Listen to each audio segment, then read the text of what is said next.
Idan ba ku manta ba a kwanakin da suka gabata na kawo muku wannan airdrop na Lyraxis wanda na nuna muku step by step yadda za ku yi tax domin samun wannan ainihin token ɗin da za su raba wa mutane a kyauta. Kamar yadda na faɗa shi ne a 18 ga wannan wata za su ba da damar ko su yi checking na eligibility wanda ya cancanta ya yi qualifying su ba shi damar claiming na wannan airdrop ɗin.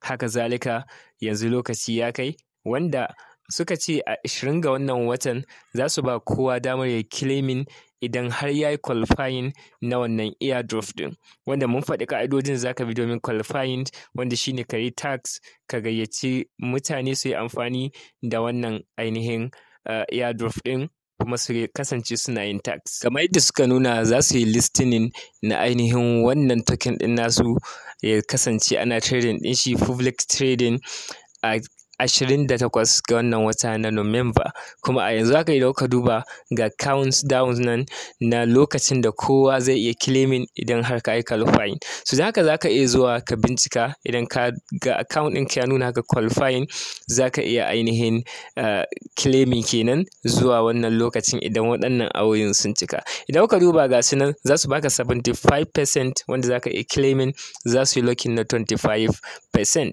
wanda a yanzu tax idan ka kammala ka yi, idan baka yi ba kuma idan ka duba za ka ga wurin tax yanzu sun mai da shi ya koma nudes. So a yanzu ina ga ƙila tax ko za su mai da shi sai dai zuwa nan gaba. So wanda a yanda suka nuna shi ne akwai free sale wanda za ka iya zuwa ka sayi wannan tokens ɗin kamin lokacin da za a yi listening, wanda za ka iya ƙara adadin yawan tokens ɗinka idan kana da buƙata, ko wataƙila baka yi wannan baka yi qualifying na airdrop ba za ka iya siya.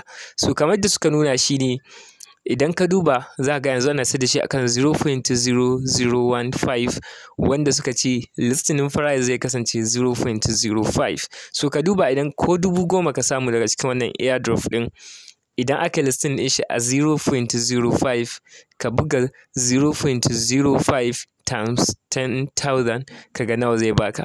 Za a samu kuɗi sosai kenan idan har wannan ya tabbata.